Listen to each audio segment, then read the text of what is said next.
Ito na yung ating togi guys. Ayan. At ito na yung ating tokwa na naprito na. Tapos ang ating oyster, ang ating bawang at sibuyas. So tara, umpisahan na natin yung ating paggisa. Let's get started na guys. So dito sa ating prituhan ng tokwa, dito na rin natin igigisa yung ating bawang tsaka yung ating sibuyas. So binawasan ko lang yung yung kanyang mantika kasi kanina 'di ba marami siya kasi nagprito tayo. So binawasan ko 'yan. Ayan. Nagtira lang ako ng konting mantika para sa ating panggisa.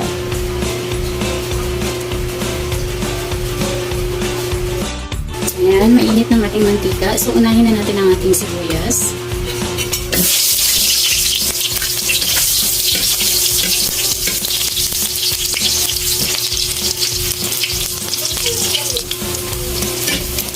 Isunod na rin natin yung ating bawang.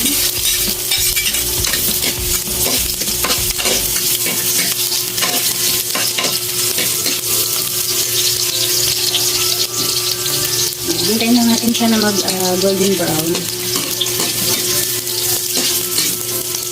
And then, isunod na natin yung ating guys, yung togi. Yan. Itong togi natin, may halo na siyang carrots tsaka yung baggy beans. Kasi pagkabili ko nito sa sa palengke, meron na kayong mabibiling ganito sa palengke guys. May halo na yan siyang carrots tsaka So ito nabili ko lang po siya 20 pesos lang. So halo-haluin lang natin.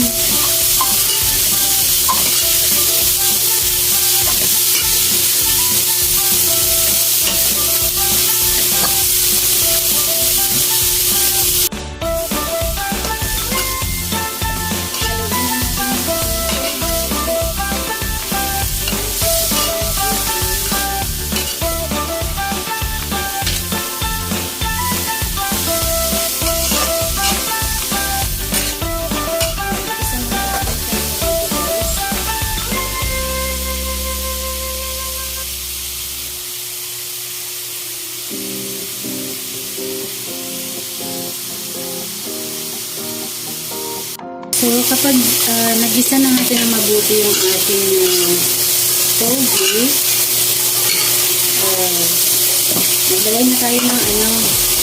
maglagay tayo ng konting tubig.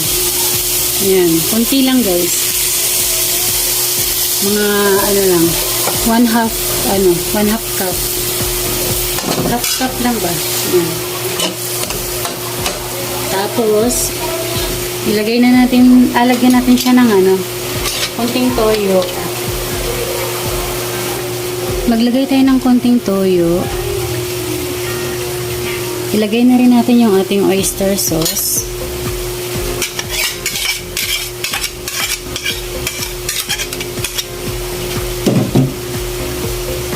Yan. At haluin natin ito.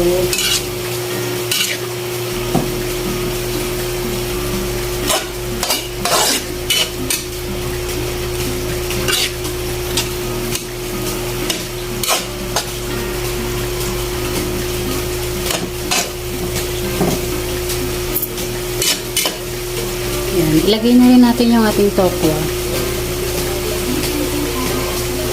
Ilagay na natin yung tokwa guys. I-mix na rin natin at pakuluan na lang natin para hintayin natin maluto siya.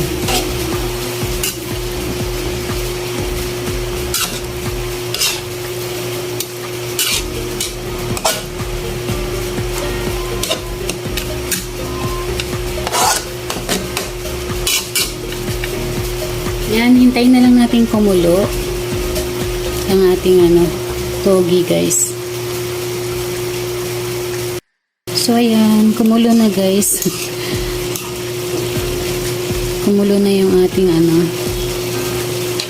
ating gulay. Ayan. So bago natin yan ihain, syempre titikman muna natin.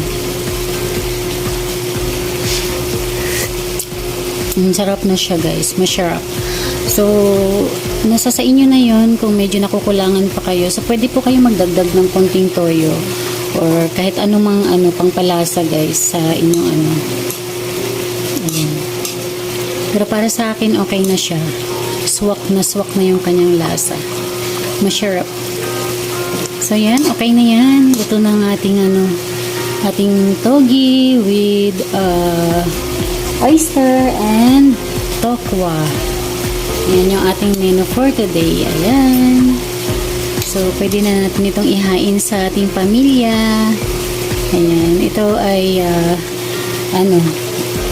swak yan sa budget ninyo. Kasi mura lang naman yung yung ating gulay. So, yung tokwa ko lang, nabili ko lang yan ng 25 pesos, 5 peraso na. At saka yung ating togi naman, nabili ko na siya ng 20 pesos. So, di ba nakakatipid? So, ito na yung resulta ng ating tokwa with togi pala with tokwa and oyster. Yan.